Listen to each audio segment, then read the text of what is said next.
Sixième séquence numéro 33, calcul réfléchi. Premier, Pierre et Léa ont ensemble 10 ans.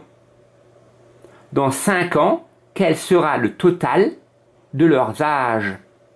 Ah, c'est pas facile. Donc je fais un petit dessin pour mieux comprendre. Donc ça c'est Pierre. Il a un certain âge que je connais pas. L'âge de Pierre. Et ça c'est Léa. Bon là je fais les cheveux comme c'est une fille. Il a les cheveux comme c'est un garçon. Et donc là c'est Léa. L'âge de Léa que je connais pas. Quand j'additionne les deux, je trouve 10 ans. Par exemple, Pierre peut avoir 1 an et Léa 9, ou 2 et 8, ou 5 et 5, ou 6 et 4, bref. La somme des deux âges fait 10 ans. Dans 5 ans, qu'est-ce qui se passe? Dans 5 ans, Pierre, il aura 5 ans de plus. Donc ce sera là l'âge de Pierre précédent, plus 5 ans. Et l'âge de Léa, ce sera l'âge de Léa d'avant, plus 5 ans. Donc ce sera l'âge de Léa d'avant, plus 5 ans. Et donc le total, ça sera l'âge de Pierre plus l'âge de Léa, sans que ça fait 10 ans, plus 5, ça fait 10. Et donc dans 5 ans, ils auront ensemble 10 ans de plus.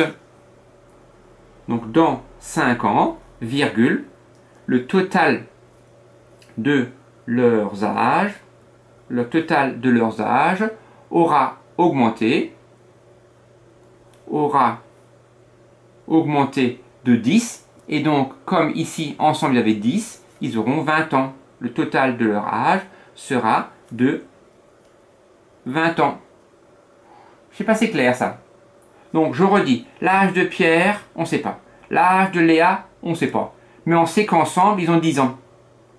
Donc, dans 5 ans, l'âge de Pierre, ça sera 5 ans de plus. Et l'âge de Léa, 5 ans de plus.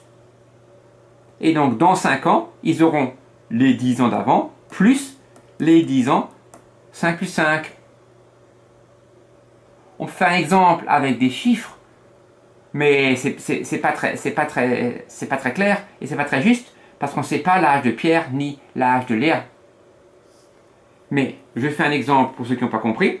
Si par exemple Pierre il a 2 ans, Léa elle en a 8. Dans 5 ans, Pierre il aura 5 ans de plus, c'est-à-dire 7. Donc dans 5 ans. Et Léa aura 5 ans de plus, c'est-à-dire 13. Et total des deux, ça sera 20, ça sera bien 10 ans de plus qu'avant. Je ne sais pas si vous avez compris, c'est un peu difficile. Deuxième, j'ai 3 notes, 12, 17 et 16, il faut trouver la moyenne, sachant que je n'ai pas le coefficient. Ça c'est comme le calcul réfléchi précédent, je fais le total des 3 notes, et je divise par 3. 12 plus 17 plus 16, ça fait 45. Et donc 45 tiers, ça fait 15. Donc la moyenne des 3 notes,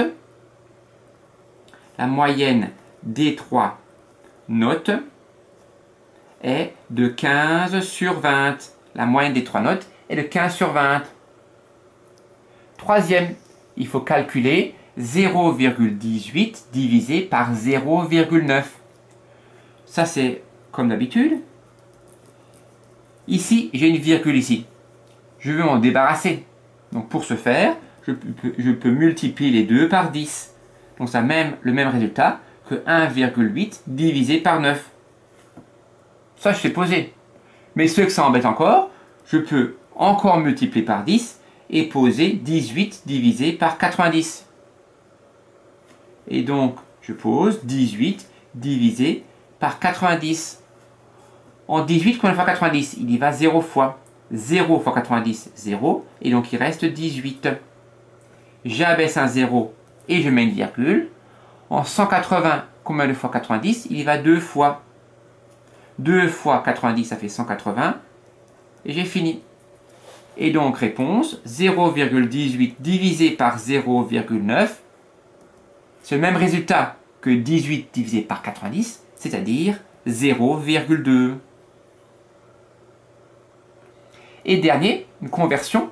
Je dois convertir 17,3 mètres cubes en décimètres cubes. Comme l'unité c'est des mètres cubes, le chiffre des unités ici sera la colonne des mètres cubes. Et donc je mets le 7 dans la colonne des unités de mètres cubes. Ici la colonne des unités, des dizaines, des centaines. Donc j'ai 7 unités de décimètres cubes et une dizaine de décimètres cubes. Et j'ai virgule 3 ici. Je ne mets pas la virgule. Parce que si je la mets, après, peut-être que certains oublieront de l'enlever. Et donc, moi je le veux en décimètres cubes. Ici, bien sûr, c'est les centaines de décimètres cubes. Ici, les dizaines de décimètres cubes. Et ici, des unités de décimètres cubes. Donc moi je le veux en unités de décimètres cubes. Donc ça c'est les dizaines. Et les unités, 17 300. Et donc 17,3 mètres cubes est égal à 17 300 décimètres cubes. Parfois, à la place de dire décimètres cubes, on dit litres. Ça, on va bientôt l'apprendre. Voilà.